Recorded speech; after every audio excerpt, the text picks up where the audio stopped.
7h40 sur Europe 1. Il est encore président des États-Unis quelques jours, mais il n'est déjà plus membre des réseaux sociaux Twitter, Facebook. Ils ont banni ou suspendu Donald Trump après les événements du Capitole. Cette nuit, 70 000 comptes proches de la mouvance complotiste pro-Trump QAnon ont été supprimés. Est-ce aux réseaux sociaux de faire le ménage pour réfléchir à l'actualité? Mon invité, c'est le philosophe Raphaël Enthoven. Le tête-à-tête. Mathieu Béliard. Bonjour Raphaël Enthoven. Bonjour Mathieu Béliard. Alors pour commencer, je vais vous poser la question telle qu'elle. Donald Trump banni de Twitter, suspendu de Facebook. Est-ce aux réseaux sociaux de faire le ménage? C'est aux réseaux sociaux de faire le ménage chez eux. Twitter, c'est pas un droit, c'est pas un service public, c'est une entreprise privée avec des règles, avec une charte qui est parfaitement fondée, à mon avis, à exclure celui qui ne les respecte pas. C'est pas parce que les politiques du monde entier ont élu Twitter comme tribune que Twitter, me semble-t-il en tout cas, est tenu de se conduire en prestataire public. Twitter ne doit rien à ceux qui s'y expriment. Vous dites que c'est une boîte privée, ils font ce qu'ils veulent. Écoutez, en particulier quand il s'agit d'un appel à l'insurrection qui fait 5 morts et qui ébranle une démocratie. Oui, je ne vois rien de choquant dans le fait qu'un réseau social se prive de la parole d'un homme, d'un séditieux, d'un voyou, d'un type qui en plus appelle à l'insurrection, qui est un pompier pyromane, qui est un type dangereux.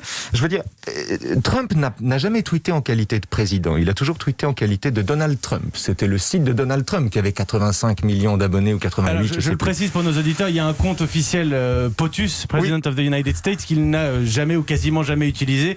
Et il a préféré garder son compte et ses 90 millions d'abonnés. Ce qui est très important parce que c'est le signe du fait que Trump n'a jamais endossé la fonction de président. Il s'est toujours vécu comme un individu nanti de pouvoir nouveau par le scrutin des Américains. Mais en aucune façon, il n'a incarné cette fonction. C'est pas la même chose. C'est pas comme si on avait fermé le compte de POTUS. Alors il faut regarder. Alors est-ce que vous faites une différence entre Donald Trump et la fonction de président des États-Unis? Donald Trump lui-même fait une différence entre les deux. Si c'est aussi bête que ça. Est-ce que c'est multinational? Parce qu'il faut appeler les choses comme elles le sont. C'est ce que dénonçait même Bruno Le Maire hier matin. C'est multinational, privé, non démocratique. Le fait qu'elle se permette ce bras de fer et qu'elle se permette de museler un homme qui est démocratiquement élu, alors qu'il l'incarne ou pas, le président des États-Unis. Il a la légitimité des urnes. Oui. Il a la légitimité des urnes, mais la légitimité des urnes ne vous ouvre pas un accès illimité à Twitter, ni le droit d'y raconter n'importe quoi. Moi, mon problème, c'est que Twitter n'est pas censuré. Le Premier ministre, je crois, indonésien, quand il appelait au meurtre de millions de Français, ou bien d'autres choses. C'est-à-dire, ou alors peut-être ça a été le cas. Mais si c'est le cas, je m'en réjouis. En l'occurrence, il y avait eu plein de tweets différents et un tweet en particulier qui avait été supprimé. Pas le compte de Pas le compte. Voilà. Mais enfin, ce que je veux dire, c'est que ce ne sont pas les opinions de Trump qu'on censure. L'enjeu n'est pas celui d'une liberté d'expression. Trump est parfaitement libre de s'exprimer où il veut, sauf là où la charte interdit que les appels au crime, renouvelés d'ailleurs, soient autorisés. Voilà, tout simplement. Les chevaliers de la liberté d'expression, les chevaliers de la liberté de parole, qui sont en général soit des gens qui adhèrent aux propos de Trump et qui défendent la liberté d'expression de celui qui est d'accord avec eux, soit des gens qui se donnent le beau rôle en disant « je n'aime pas Trump, mais enfin, tout le monde a le droit de s'exprimer », qui tombent en extase devant leur propre sagesse. Rien de tout ça ne convient. Il n'y a pas ici Twitter n'est pas un État qu'on pourrait évaluer de cette façon-là ou juger de cette façon-là. Ceci n'est pas un exercice de censure. Il faut s'entendre sur les mots. La censure, elle est verticale. Elle vient de la loi, en l'occurrence, et ici, c'est pas le cas. 70 000 comptes ont été supprimés ces derniers jours. Alors, on parle de complot, de post-vérité, et on sait que ces thématiques-là, ces problématiques-là, Raphaël Enthoven, on les retrouve, c'est très marqué dans certaines familles politiques. Est-ce que c'est possible de faire le tri sur ces réseaux, sur ces plateformes, sans exclure ou rejeter une partie de l'opinion, à savoir la plus à droite ou la plus à gauche? Non, je ne crois pas. Le problème de Trump, ce ne sont pas les fake news, les contre-vérités, les théories du complot qu'il a diffusées abondamment pendant 4 ans.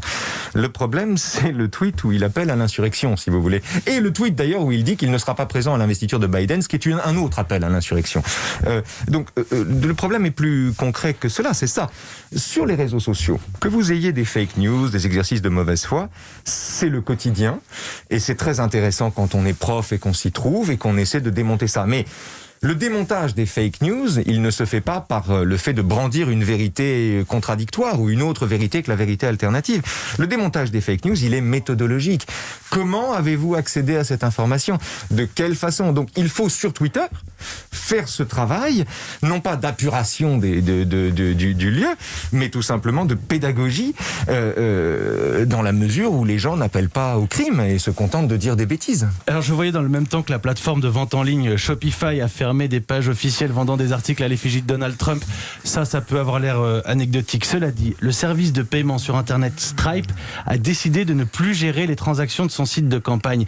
À quel moment est-ce qu'on est dans ces entreprises privées qui font ce qu'elles veulent avec leurs conditions générales d'utilisation, qu'on ne lit jamais, soit dit en passant, et à quel moment est-ce qu'on bascule dans de l'obstruction à la démocratie? On est dans l'obstruction à la démocratie quand on conteste une élection, quand un président élu n'est pas élu, ou quand un président qui a perdu une élection est mauvais perdant et est susceptible de déclencher une guerre civile parce qu'il n'aime pas la défaite.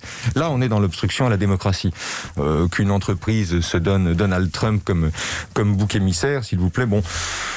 Comment dire? Elles ont un bon rôle aussi. Elles sont en train de préparer la suite. Facebook, Twitter. C'est une façon aisée de se donner le beau rôle. Est-ce que empêcher Trump d'être sur telle ou telle plateforme, ça dépend des arguments qu'on invoque, je ne sais pas. Sincèrement, je ne vois rien ici qui entama la liberté d'expression. Voilà. Sur le cas Trump, quittons-le un instant, Raphaël Enthoven. Je voudrais rappeler tout simplement à nos auditeurs qu'en France, on a une loi qui s'appelle la loi Bichet et qui garantit que dans tous les kiosques à journaux, dans tous les relais de presse, on va trouver tous les titres de presse. C'est une loi d'après-guerre qui garantit la pluralité des opinions et des expressions. Aujourd'hui, Raphaël Enthoven, en oubliant Trump, ce pluralisme, il est garanti par un algorithme de GAFA? Ça, pour le coup, c'est dramatique. Ceci est dramatique parce que il faut bien comprendre que ce qui se passe sur Twitter, c'est que c'est un réseau qui sur Twitter ou sur tout réseau social d'ailleurs, la structure même d'un réseau social flatte en chacun le sentiment d'avoir raison et d'être seul à avoir raison d'une certaine manière. C'est en cela d'ailleurs que les réseaux flattent le désir identitaire. Les réseaux flattent le sentiment d'être ce qu'on croit, attirent l'attention de celui qui s'y trouve vers des contenus clivants ou des contenus qui l'intéressent. Ce qui donne un paradoxe extraordinaire qui est que sur Twitter on dit toutes les opinions sont libres et le débat est ouvert, alors qu'en réalité, il n'y a jamais de débat. Le réflexe des gens qui s'y trouvent est un réflexe moutonnier, c'est-à-dire qu'au bout d'un moment, même quand on est prévenu contre ça, on se tourne vers les gens qui pensent comme soi, de sorte qu'on n'est plus informé, on est déformé par les réseaux sociaux. Et ça, c'est un problème pour le coup de pédagogie et aussi comment dire, ce sont des espaces d'information qui sont totalement gangrénés par la consommation. Donc ce sont des lieux qui n'informent que selon, qui ne vous donnent comme information, qui ne vous donnent à manger comme information, que celles qui vous conviennent, si vous le souhaitez. Donc vous pouvez très bien vous cantonner à ce que vous croyez sur un réseau social, et en cela être déformé, au lieu d'être informé. Reste que c'est le problème du citoyen aussi. C'est-à-dire qu'il appartient à chacun de nous de nous informer autrement que par un réseau qui fonctionne de cette façon-là, et avec des algorithmes. Merci Raphaël Enthoven. Merci à vous. Merci d'avoir éclairé nos auditeurs. On participe ainsi à la réflexion. On n'est pas obligé d'avoir un avis tranché d'ailleurs sur ces questions-là. Je rappelle au passage... Juste un point, pardonnez-moi. Oui, allez-y, bien sûr. Juste un point, c'est important. Je veux dire, c'est quand même très urgent il est absolument urgent que les réseaux sociaux se conduisent en éditeurs. Ce ne sont pas des hébergeurs. Ils sont responsables du contenu qu'ils publient. Twitter est un média, c'est-à-dire un intermédiaire. C'est un filtre. C'est pas une foire. C'est pas un lieu de transparence absolue. C'est un média qui doit donc appliquer des règles. L'enjeu ici, c'est de transformer les réseaux sociaux en médias, c'est-à-dire en filtres qui ne laissent pas tout passer. Et vous avez ouvert le débat des prochaines années, puisqu'au début des années 2000, on les a qualifiés d'hébergeurs et non d'éditeurs. Peut-être que ça va évoluer. En tout cas, la politique actuelle des Twitter et des Facebook laisse penser qu'on va vers de l'éditorial. À suivre donc. Raphaël Enthoven, merci beaucoup. Merci à vous.